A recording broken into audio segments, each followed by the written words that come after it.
Our next speaker is Mr. Peter Schiff. Peter is head of CEO and founder of Euro-Pacific Capital, author of a number of important books, The Real Crash most recently. I think all of us who are interested in these kinds of ideas still thrill to the YouTubes we used to see of Peter, although they didn't know it, taking down the entire financial establishment and showing them exactly where they were wrong. They laughed at him. Of course, they didn't keep laughing. Now he's got his own radio talk show, so he's a star of both YouTubes and radio. And it's a great honor to have as our speaker today, Peter Schiff. He's going to talk about the fiscal cliff, how to spot the ledge. Mr. Peter Schiff.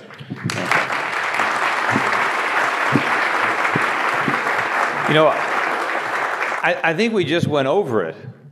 So, you know, not that I actually ever prepare my talks in advance or write anything up, but if I did, I would have had to completely rewrite it just based on the events of yesterday. So that's pretty much what I'm going to talk about.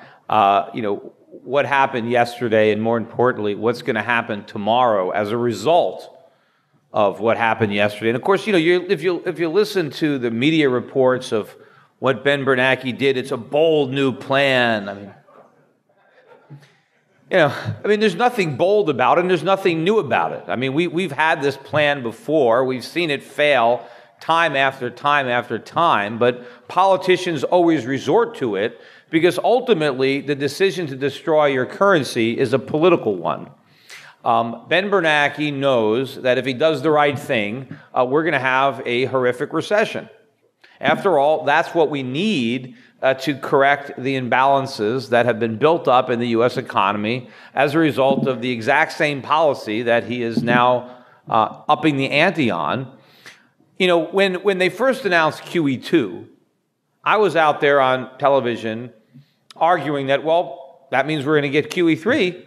And for a while I was saying we're going to have more QEs than Rocky movies, although that's a prediction that I'm now wrong about, right? Because this QE is open-ended, so it's going to never end. So this is the last QE. It won't end until there's a crisis, although I was laughing. Earlier today, I found out that Paul Krugman came out and said it's not big enough.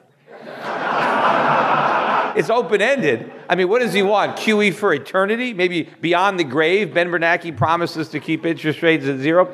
Although maybe he was referring to the fact that they're only going to buy $40 billion a month of mortgages, although that's probably the floor. I'm sure the Fed might end up buying more than that. But this plan, you know, now I remember what I was saying. So when I was going on these shows, I said, look, this means we're going to have QE3. And a lot of economists, you know, in quotes, would disagree with me. And they would say, no, we're not. This is the last QE. You know, the economy doesn't need any more. And I would say, well, it didn't need this dose either, but that didn't stop Ben Bernanke from administering it. And the reason that I knew that QE3 was coming was because I knew QE2 wouldn't work. And so what else would the Fed do when their last experiment didn't work? Just repeat it. That's all they can do. Whenever something doesn't work, do it again. Maybe do it bigger and hope for a different result, which I've heard is the definition of insanity, which I guess is appropriate here. Because I knew that rather than fixing the economy or curing the disease, that the QE would make it worse. Because what is the quantitative easing? What is the goal of it? The goal of it is to get Americans to spend more money, borrow more money and spend it. Well, that was the problem. We borrowed all this money, we're broke, and now we have a recession because we have to rebuild our savings. We need savings so we can have capital investment, so we can produce things, so we can create productive jobs. We have to transition the economy, but QE was designed to prevent that process from happening. So I knew that we could never have a recession as long as the Fed was resisting the only cure. We had to rebalance the economy before it could grow. We had to repair the foundation before we can try to, erect a building or a structure there. So I knew that the QE was going to interfere with the process. And so I knew that we were going to get QE3. And of course, it took a while. The Fed, delayed it as long as it could. And in the middle, they came up with this Operation Twist, right? And now, I've been describing the new operation as Operation Screw. Because basically what the Fed is saying, if you've got dollars, you're screwed. You know, if you've got a savings account, if you've got bonds, if you work for wages, you know, this is what's going to happen to you. And, you know, what are the most amazing things, and there's so many amazing things in Ben Bernanke's press conference and the Fed statement, but one of the things is, why is Ben Bernanke doing QE3? What is his goal, right? And basically what happened is these geniuses at the Federal Reserve all got together and they said, we need a plan to revive the economy. And then I don't know who probably got it. I got one. I got a great idea.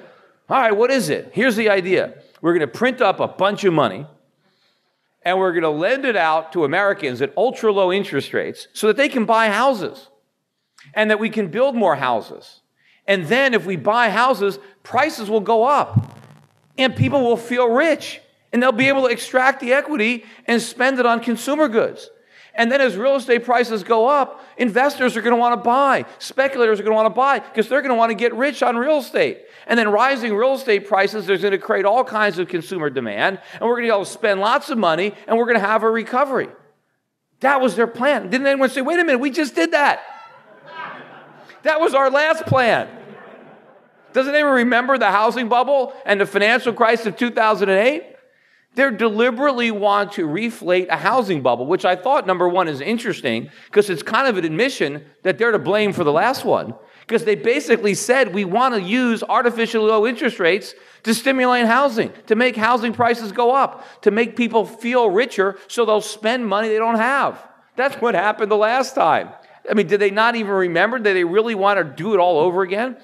But, you know, Ben Bernanke kind of let the cat out of the bag in that press conference because he basically said, the Fed has one tool, right? We can buy up financial assets. We can print money. That's our tool, right? They have one tool, and they're going to use it even if it doesn't work because it's the only tool that they got, right? All they have is this hammer, and they're going to smash everything in sight, even though nothing is a nail, right? But they've got this big hammer. And, you know, they said, look, the Fed we can't just do nothing, right? We can't just sit back. Unemployment is so high, we've got to print this money. Now, the Fed's plan, right, to inflate a housing bubble, the good news is it's not going to work, right? Because you never can reflate the same bubble twice in a row, right? I mean, there's so many holes in that bubble. The air ain't going to stay there, right? Where is all this money going to go that the Fed is creating? It's going to go into real things. It's going to go into oil. It's going to go into gold, commodities. It's going to fund this big government bubble. The government is spending all this money. But it's not going to make real estate prices go up. It's not even going to bring down mortgage rates. In fact, QE3 sunk the minute they launched it. Look at long-term interest rates. We've had one of the biggest declines in bond prices today. And they were down yesterday. So the yield on the 10-year is now over 3%, which of course is still much too low. I mean, you'd have to be a complete moron to loan the U.S. Treasury money for 30 years at 3%. But those rates are going up. So how is he going to get lower rates? What I'm thinking that the Fed must be hoping is that Americans are actually dumb enough to do exactly what the U.S. Treasury has already done. You know, their own Operation Twist. I think what Ben Bernanke is hoping is that Americans will refinance their fixed-rate mortgages to an adjustable rate, because that's the only way they're going to bring down their payments. And maybe that's why Ben Bernanke says, don't worry, we're going to keep rates at zero till 2015. In fact, even if the economy recovers, we're still going to keep them at zero. Right? So what he's trying to do probably is create a sense of confidence so that people are comfortable enough giving up their 30-year fixed-rate mortgage at 4.5 to take a 1-year ARM, right? Because that's the only way they're going to get more purchasing power. But here's the other problem, too, because, well, number one, once the government's got everybody hooked on ARMs, how are they going to raise interest rates? That makes the problem even worse. But also, everybody talks about the positive impact of falling mortgage rates, as if that's the only side of the equation, as if the borrower is the only one that counts. What about the lender? There are two sides of a mortgage. What's good for the borrower has to be a lousy deal for the lender. See, every time you can refinance your mortgage to a lower rate, the guy on the other end of the deal, his income stream is suppressed. Of course, those are banks, insurance companies, pension funds. So you're robbing Peter to pay Paul. The economy doesn't benefit from falling mortgage rates. Debtors benefit at the expense of creditors, but that actually undermines the economy. And of course, you're undermining the most important part of the economy. And of course, you create this predicament, which is the predicament that the Federal Reserve is now in, and that nobody seems to want to acknowledge this, is that the Fed is stuck.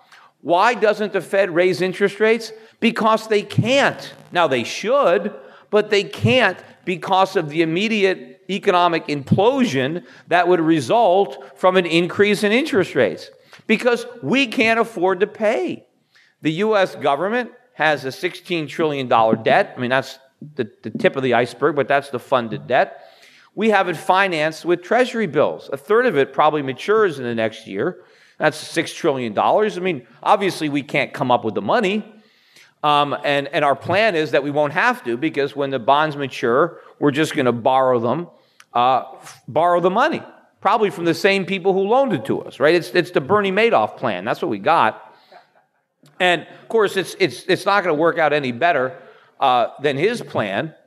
And I thought it was funny, too, that Bernie Madoff actually described what the U.S. government was doing as a Ponzi scheme. And then the people said, well, don't listen to him. He doesn't have any credibility. I said, well, on Ponzi schemes, he does. He knows one when he sees one. It's the only place he's got them. But so what's going to happen when interest rates go up? How can we possibly pay? What if we have $1 trillion interest payment on the national debt? That's half our tax revenue. I mean, where are we going to get that money? And what happens to the banks when interest rates go up? People say that, the banks aren't loaning any money out. Sure they are. They're loaning it to the government, right? They're buying all the treasuries, right? That's where the government's getting this money. So banks are lending. They're just lending to the government, and they own all this long-term paper with low yields. What happens when interest rates go up? Well, they're going to fail. And what happens to the housing market? Ben Bernanke wants real estate prices to go up even more. They're already overpriced still. They haven't fully deflated. How could you say that we need higher real estate prices? America's broke. People don't have any money for down payments. Real estate prices have to come down. We don't want them to go up. The only reason they're not going down is because the government is basically underwriting all the mortgages. In fact, now, not only is the government going to guarantee all the mortgages, it's going to hold the paper. Basically, we now have an economy that consists of the U.S. government basically printing money, right, and giving it to people to buy houses. I mean, that's it. I mean, the whole mortgage market, and this is supposed to be capitalism? And somehow, when the whole thing implodes, they're going to look to blame it on the free market? I mean, how can anybody believe that this is the way an economy needs to be organized? But this is the trajectory that we're on, because if they let interest rates go up, then we're going to have this horrific recession. We'll have the recession that we didn't have in 2008. We'll have the recession that we didn't have in 2001, or the one we didn't have in 1994, whatever the last one was, or 1987. I mean, every time the markets tried to correct from the malinvestments that resulted from cheap money, all we got was more cheap money, so we'd have bigger malinvestments so we can paper it over and keep on kicking the can down the road. Well, the problem is eventually, you run out of road, and I think we are at that point. In fact, I think one of the circumstances that bought us some time was the developing crisis in Europe. In fact, when I was making my forecasts about the U.S. economy, I didn't take that into consideration. I mean, sometimes you can't think of everything, and things will happen that you didn't necessarily forecast. I've always been skeptical of the euro, but I always thought that the dollar would meet its demise before the euro, and I still believe that. But for a while, people began to question the euro. And so as a result of that, that kind of bought some time for the U.S. because it really enabled us to go much deeper into debt, because the fear of the Eurozone and the euro created a lot of buying as a safe haven for dollars, right? Of course, the dollar was perceived as a safe haven, even though it wasn't. I mean, it's ridiculous that if you are afraid of debt, right, and you're afraid of all the debt of Europe, that the solution would be to buy dollars when we've got even more debt than they do, and we're even less likely to pay. But it's almost like just a reflexive action. In fact, it's so reflexive, if you can remember, when S&P downgraded U.S. Treasuries from AAA to AA plus, and of course they didn't downgrade them enough, and now, by the way, Moody's is now threatening to downgrade as well. But remember, when we got the initial downgrade, there was such a fear in the market as a result of the downgrading of U.S. Treasuries that investors panicked, and as a safe haven, they bought U.S. Treasuries. They bought the very paper that was downgraded because they were afraid of the downgrade. That shows you how it's just all Pavlovian. It's the perception is that the dollar is safe. The perception is that the Treasury is safe. But when people realize that that's not true, that all we can do is print money. In fact, one of the reasons that people were buying dollars and not, worried about the euro because they were worried about Greece, or they were worried about Italy or Portugal or Spain or Ireland, they would always say, well, Greece can't print money. That's the problem. As if that's the solution, that we can print money. In fact, I think that we're in worse shape because we can print money. We rely on it like a crutch. But the bottom line is default is default. I mean, you have different forms of it, but the result is the same. If you have debt that you can't pay, and we have debt that we can't pay, I said the only reason that we can pretend that we can afford it is because we can service it. And we can only service it because rates are so low and because the people who own the paper are lending us the money to pay the interest. So the whole thing is an illusion, but eventually the illusion pierces. The Greeks were having no problem a few years ago selling their paper, even though anybody with a brain could see that they were broke and that there's no way that they were good for the money. But nobody cared, until all of a sudden they cared. Well, this is the tipping point now, because what's happened is Europe has put a Band-Aid on this crisis. The wealthier nations in Europe, for right or wrong, have decided to put a lot of their muscle behind the euro to make sure that it doesn't collapse and to keep these weaker peripheral nations in the euro and to loan them money. I think it was a mistake. I think a better solution would have been to allow bankruptcies and force governments to restructure. I don't think that anybody would have left the euro. I think it would have been better to stay in the euro and just not have all the debt, and it would have been better for the future of the euro and the eurozone and the bond markets, because I think it's important that creditors perceive risk in sovereign debt, because otherwise governments have no limit to what they can borrow. If at least the lenders know that if governments borrow too much money, they're not going to pay you back, well, then there's going to be a limit on how much governments can borrow, because interest rates will provide the discipline. We don't have that discipline in the U.S. In fact, I know I keep switching gears, but in Ben Bernanke's press conference, he actually had the nerve to say that he thought his policy that he just announced, this Operation Screw, he said that it's actually going to produce smaller deficits. Now, how is that possible? The Fed is going to keep interest rates at zero so that makes it cheaper for the government to borrow. Isn't that going to make bigger deficits? After all, if it's cheaper for the government to borrow, wouldn't they borrow more? Wouldn't the best way to have smaller deficits be to stop buying government bonds, to stop printing money, and to let interest rates go up? And then the government couldn't afford to borrow. They'd have no choice. The deficits would stop. The reason the deficits are growing out of control is because Ben Bernanke enables it. He finances it. He makes it possible. The politicians don't have to make any tough choices because Ben Bernanke gives them an easy way out. But what Ben Bernanke said is, well, this policy is going to lead to great economic growth, and that's going to ultimately reduce the deficits. So he thinks because we're going to get all this economic growth, we're going to have smaller deficits. We're not. We're not going to have any economic growth. You can't grow an economy by printing money. How could you do that? I mean, if it was that simple, right, which economies would be the fastest growing? All I have to do is run money off a printing press, right? I mean, people keep saying the problem in America, and I laugh. I had a debate on China TV just last night with this guy, and he said the problem in America is there's not enough demand. I said, are you kidding me? Not enough demand? I mean, we bought everything in sight.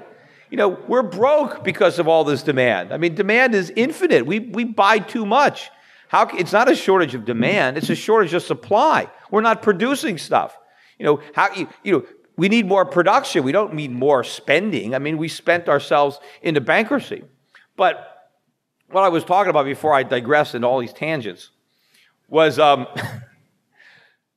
I lost my, oh yeah, I was talking about Europe. So anyway, so now that, at least temporarily, the pressure is off the euro, there is no fear right now that the euro is about to implode, that nations are about to leave the euro. For a while, people were like, well, I got French francs. Am I going to have francs? I have euros. Am I going to end up with French francs? Am I going to have Deutschmarks? Am I going to have drachma? People were afraid to keep their money in the bank. I don't want to keep my money in an Italian bank because if the euro breaks up, I don't want lira. I want to pull my money out. I want my money in a German bank, or I want bunds. There was a lot of uncertainty. And some people were so uncertain. They said, look, I don't want any of this stuff. And they just bought dollars and they bought treasuries. That's one of the reasons the Fed was able to do Operation Twist. As they're selling their short-term paper to buy up the long-term paper, there were buyers there because they were looking for that safe haven. But now that that's gone, well, why does anybody want to buy dollars? Who's going to buy dollars now? Everybody's trying to get rid of dollars. The dollar is dropping. It's dropped below key support. Gold prices are surging. Oil prices are surging. Even the euro. Now, the euro's up at 131 against the dollar. A month ago, people were talking about parity with the dollar. And, it was down around 120. Now it's 131 and rising rapidly. Global stock markets have turned around. Why would anybody want to own dollars? And our trade deficit, we just got our trade deficit, I think, last week, and it surged to a multi-year high. We're still running a trade deficit of over $500 billion a year.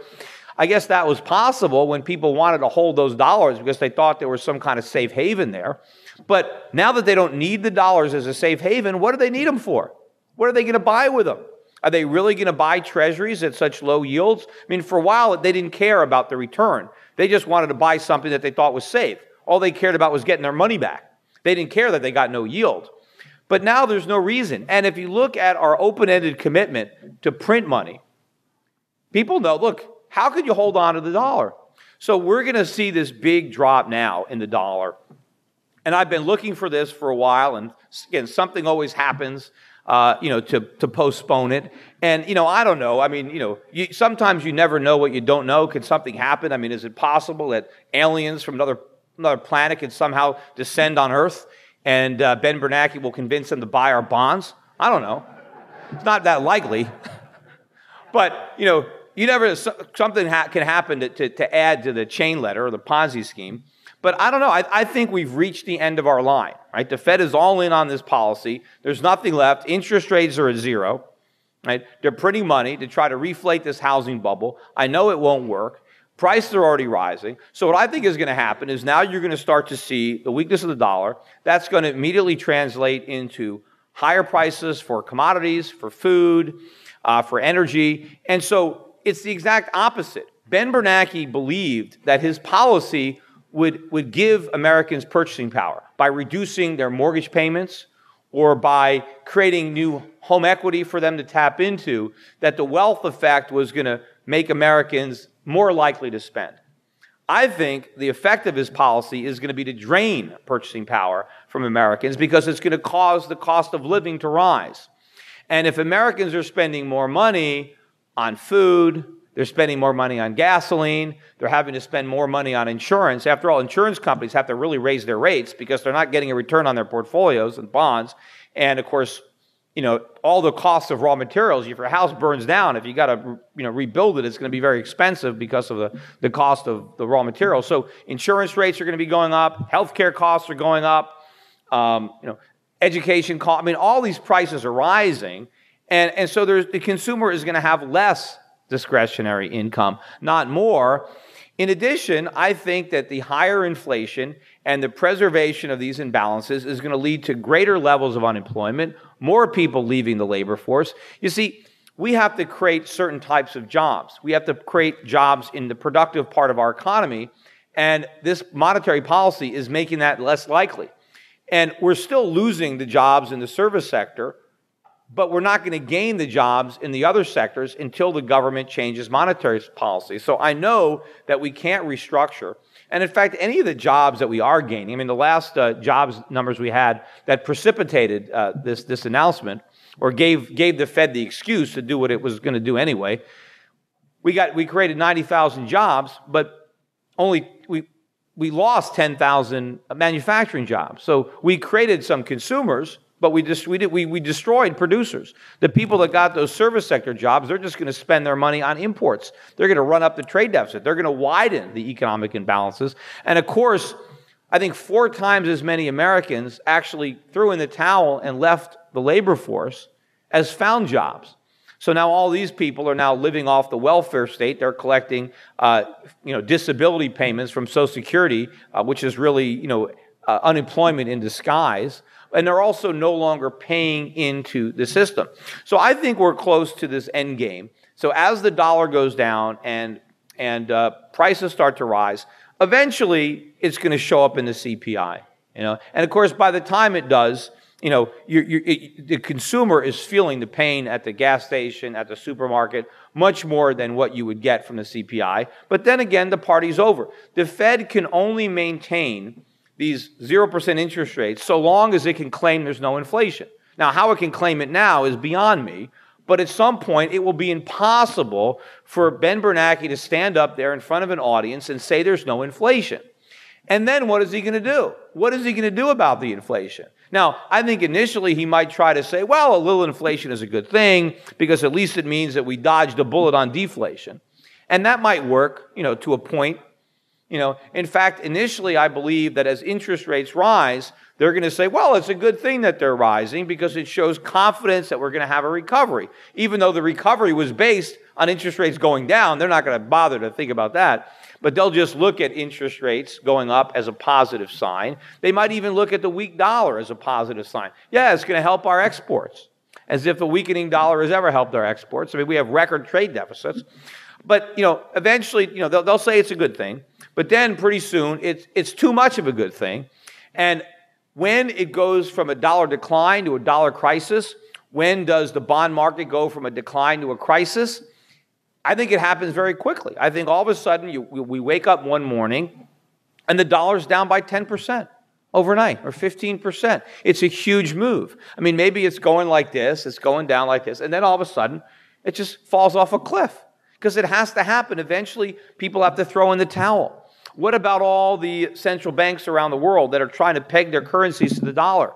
We're asking them to really, double down on that bet right now because if we're going to print all this money and give it to Americans to buy imports, what is China going to do with all the money when they get it? Right? They're going to have to print up RMB and buy up all those dollars. They're going to have to, increase their inflation. We're basically asking the whole world to take a lot more inflation so that we can delay, restructuring our economy. Well, at some point, they're not going to want to do that anymore. I mean, I just had a discussion before I came here with a Wall Street Journal reporter, and he was saying to me, but don't the Chinese, the Chinese, they benefit from this because their people get the jobs. I said, are you telling me that slaves benefit from slavery because they had a job? I mean, it doesn't benefit the Chinese to work for us, right? If they work for themselves, well then the jobs are worthwhile.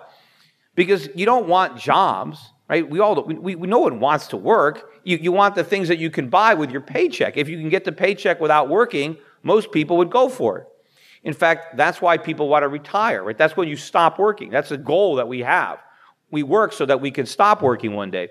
We don't work. Work is not an ends in and of itself. It's a means to something that we actually want. In fact, I joke, Ben Bernanke is talking about all the jobs he's going to create. Yeah, he's going to create jobs for people who don't want them. He's going to create jobs for people who are retired right now, who are going to have to go back to work because they're too broke because they can't survive on their retirement savings anymore. In fact, yeah, thanks to Ben Bernanke, I got 3 jobs. And I still barely keep ends meet. I mean, that is not the goal of society, is to work harder. We want to work less. But the reason that we don't have jobs, in fact, when at the Republican convention, Mitt Romney, his big thing was like, the economy needs more jobs. We need more jobs. That's not what we need. We need more freedom. And if we have freedom, then the people who want jobs will have them. But the reason there's so much unemployment is because there's no free market. The government comes in and screws it up, and they have minimum wage laws and occupational licensing laws and all these taxes and regulations that price so many people out of the market. And then the government makes it very attractive not to work. For a lot of people, not working is far more lucrative than working, and it's certainly a lot easier. It's a lot less stressful just to collect money for not working than have to, show up for a job. So if we had more freedom, we'd have the jobs. But what Ben Bernanke is doing isn't going to create productive jobs. And I hear people all the time, we just need people working. Well, what are they going to do? Just who cares? Let the government hire them. Well, to do what? And where are they going to get the money to hire them? The government doesn't have any money. Who's they going to take it from? What job are we going to destroy in the private sector that we might actually want, that might produce something that we need, so that we can hire somebody to do something that we don't need from the government? So this whole plan is failing. And get back to where I was, I keep digressing. But so we're at the beginning of this cycle where you get this pressure on the dollar, and then there's a crisis in the foreign exchange market. There's a sovereign debt crisis. See, just like what's going on in Europe, except people are going to be focusing not on default, right, but on inflation. Now, personally, I think that default is better. I think the best thing that we can do with our debt is restructure and admit that we're broke and that we can't pay. Because the only reason that we have to keep interest rates at zero is so we can service a debt that is unserviceable. But the biggest problem with the U.S. economy, the single biggest problem, is that interest rates are too low. And until we let interest rates go up, we're never going to solve that problem. But if we let interest rates go up, we can't afford to pay. So we'd have to default. But the government doesn't want to acknowledge that. The government doesn't want to admit that it's broke. And it's not just defaulting to our bondholders. We have to default on our promises to seniors who are expecting Social Security, who are expecting Medicare. You can't have it. We got to default on government employees who are expecting pensions.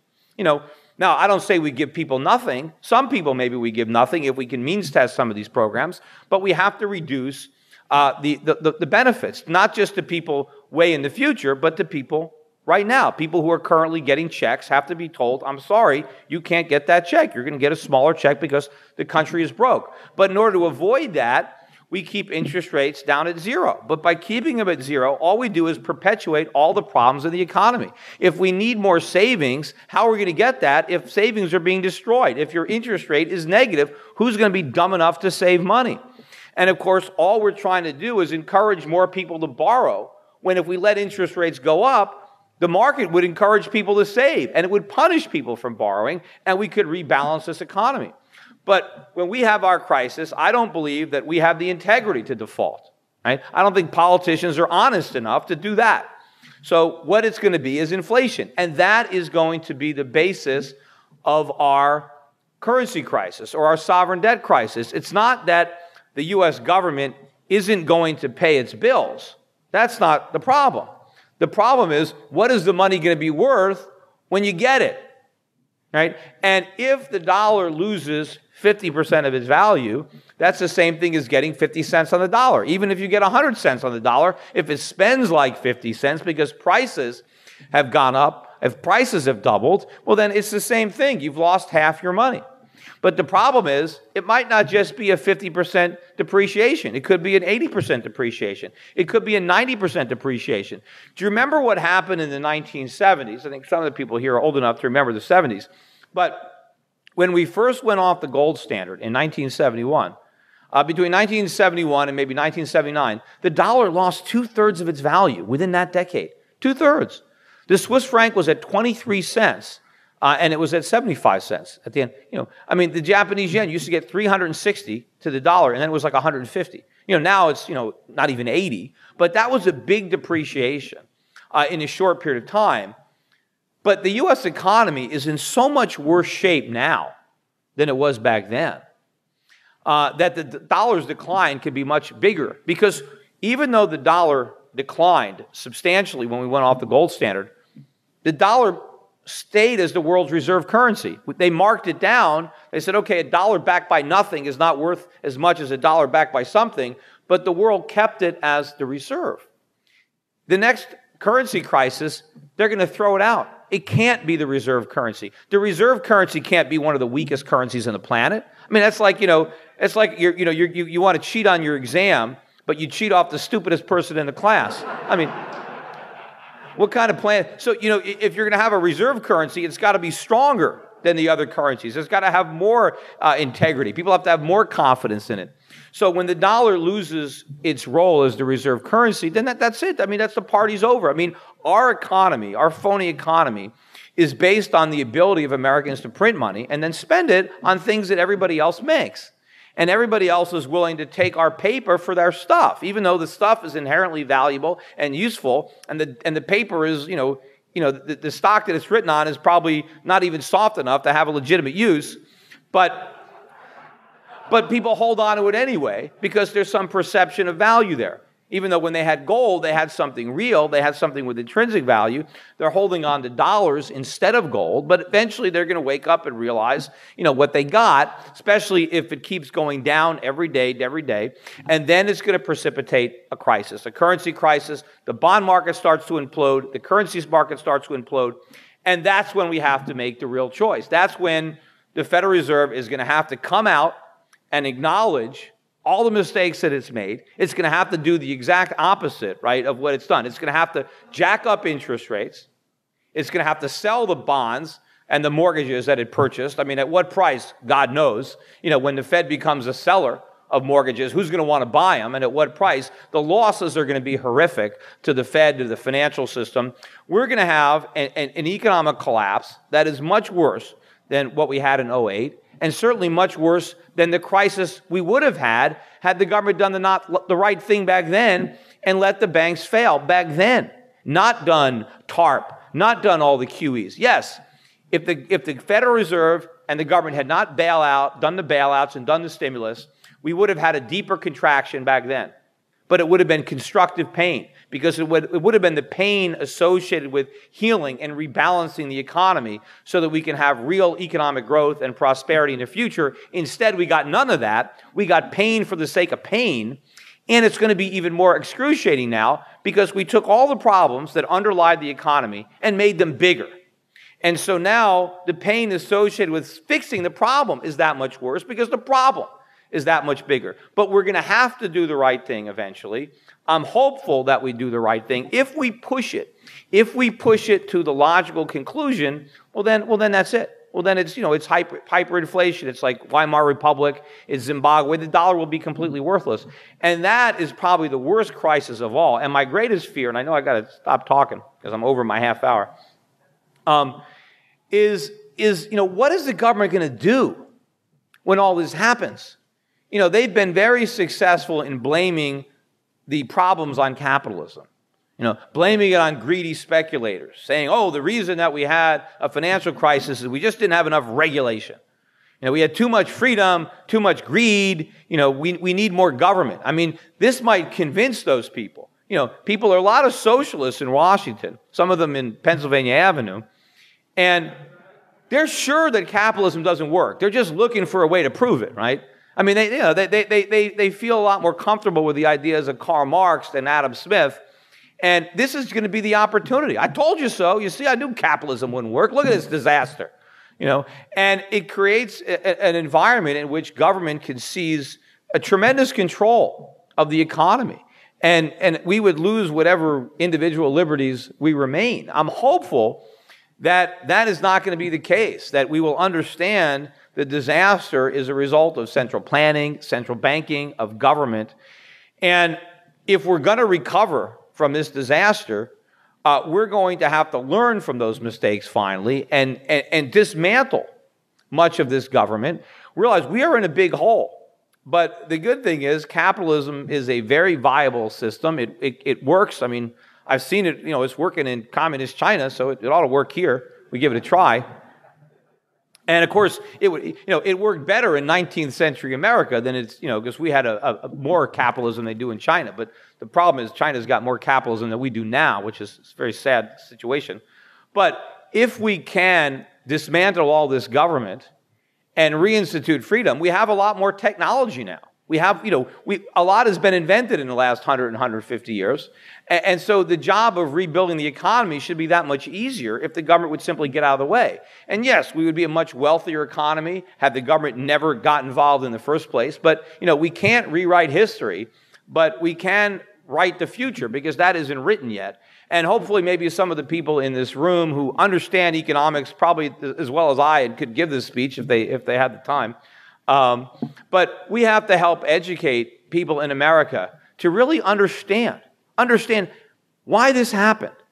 That it wasn't like this happened, nobody could have predicted it. Anybody could have predicted it who was thinking straight. Anybody who actually understood Mises, that understood the business cycle, that understood real economics instead of this Keynesian nonsense. Anybody that understood economics predicted it. It wasn't hard, it was pretty easy. In fact, I had this debate the other day, and the moderator, who I ended up, I argued with the moderator more than my opponent, but the moderator talked about how complicated the financial crisis was. I said, look, it wasn't that complicated. That's how come I knew it was coming. If it was complicated, I couldn't have figured it out. I figured it out because it was so simple. And it is simple, but we just have to do a really good job of educating that, spreading the word, getting people to understand that the source of their misery is not capitalism, but the government. And the only cure that will work is a huge dose of free market capitalism. Thank you.